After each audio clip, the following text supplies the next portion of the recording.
گفتین اسمتون چیه؟ محمد امین. چند سالتونه؟ 19. کلاً تو این منطقه اینجوریه که جوون‌ها میان پا به پای بزرگترها شروع میکنن به کار کردن که انشالله در آینده برای خودشون تجارتی به هم بزنن.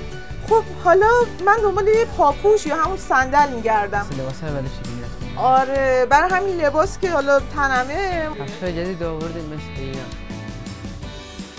البته من خیلی نمیخوام زرق و برقی باشه، خیلی زرق و برقی مجلسی طوره دیگه، با این نمیتونم خیلی راه برم. مسئله سر اینه که نمیخوام پاشنه دار باشه، حالت اسپورت داشته باشه، من راحت ترم باشه این مدل. آره به نظرم که فقط به درد عروسی و نامزدی و اینجور چیزا میخوره دیگه. جورای مجلسی همش پر نگین و زرق و برقیه، خیلی خوشگله ها. البته با لباسا خب ست بشه خیلی قشنگ میشه. دقیقاً اینجا مثلا اینجوریه که با رنگ لباس رنگ کفش رو هم ست میکنن. بعد اینا کیفشون هم هست میتونی ست کنی. زیرش چیه؟ عربی طبیه. زیرش عربی طبیه، ولی خب چون انگشتیه من شاید پام پیچ بخوره. این مدل هم داره. خیلی دیگه مجلسی طوریه.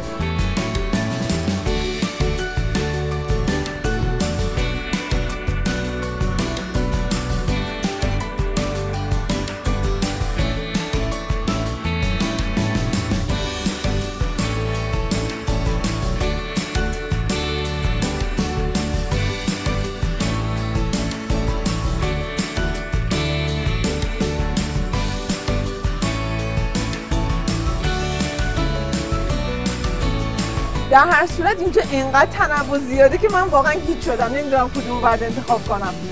ولی آقا محمد امین یه راهنمایی خوبی کردش و گفت اینها کفای طبی. آی دیدی آخرش افتاد.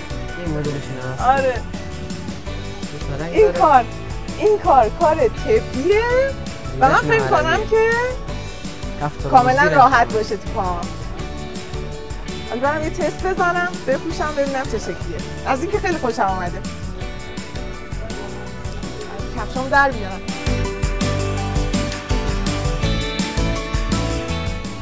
در بیاری؟ با جوباب نمیشه، باید جوبابو در رو بود.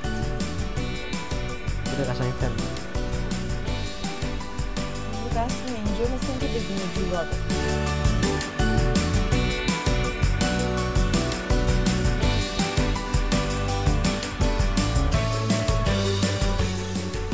خب من که صندلمو گرفتم، حالا نوبت مسعود جانه که بره و بگرده صندلشو پیدا کنه.